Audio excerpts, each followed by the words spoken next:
Have you ever heard the adage, the third time is a charm? Do you have a lucky number? I'm not sure if I do, but certain numbers have been lucky in my family. On February 14th, he asked me to marry him. We were in love, so of course I accepted, and we had so much in common. We both had 3 brothers and no sisters. We love music, football, and theater. His parents are Ed and Jerry, mine are Ted and Mary. We shared the same faith. It was meant to be. So we began planning our wedding. Michael, previously married, was required to go through a church process, expected to take 6 months. We picked a date, booked the church, and invited our family and friends. Unfortunately, 6 months was very optimistic. We had to cancel wedding date number 1. So we hit the restart button and began planning wedding date number 2. At the same time, Michael left Turner Broadcasting in Atlanta and joined ESPN in Los Angeles. The 1984 Olympics took center stage in our lives, so it took a bit before we set date number 2. We sent out a save the date reminder, and soon the formal invitations were out and wedding date number 2 was set for September 1984.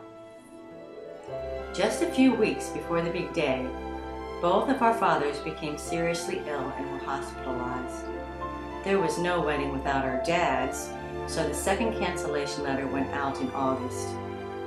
Fortunately, both fully recovered and wedding date number 3 was a go. Invitations were sent, and because the third time is a charm, we were finally married and looking to the future. 1 year and 3 months after the wedding, in the 7th month of 1986, our son Ryan was born, and 4 years later, on the 11th day of August, daughter Caitlin was born. Our family seemed complete. Our ghost-busting, Ninja Turtle-loving boy was off to kindergarten, and our beautiful baby girl could not wait to follow her big brother. This is their first day of school together. Michael had left ESPN, and in 1994 formed a partnership with Sony Pictures, where he birthed his newest creation, Game Show Network. With both children off to school and Michael busy, I could now focus more of my time on teaching dance. Life was good. What else could we possibly want? That question was answered on the 11th day of the 7th month of 1997, when Colleen was born. She weighed 7 pounds and 11 ounces, and exactly 7 days later, brother Ryan turned 11, followed exactly 1 month later by sister Caitlin's 7th birthday on August 11th. Ryan 11, Caitlin 7, and baby number 3, born on 7/11 and weighed 7/11, many folks suggested we leave LA for Vegas ASAP. Michael and I thought we'd hit the jackpot, but did Ryan and Caitlin have a different opinion? I've learned a ton being a big brother. And being the oldest, I've had the benefit of knowing my parents for a fairly significant portion of their lives and my little sisters for the entirety of theirs. It's very entertaining and always instructive and ultimately very precious to be able to share a life with someone like that.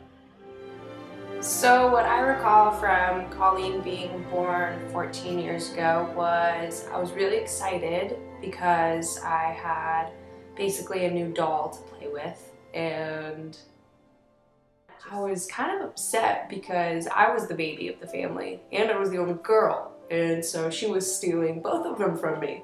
So things have gotten better in the past 14 years, but she's still a brat, but she's also my best friend, so I'm glad she's here. Hi, I'm Colleen, and I'm not a brat, but I do like to steal jobs from Caitlin if I have the chance. So from my softball jerseys behind me, you can see that my lucky numbers are 7 and 11. Whatever your lucky numbers, families are always growing and evolving. We lose some, we gain others. Our goddaughter, Melanie, lost her mother, Eleanor, when she was quite young. She then became our 3rd daughter and 4th child. In recent years, she has blessed us with grandson Michael Derrick. I'm not certain that I believe in lucky numbers, even with all the 3s, 7s, and 11s, but I do believe in family.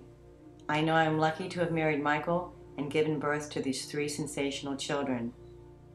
And with the addition of Melanie and Derek, we see that family is not always created by luck, but it is always created by love.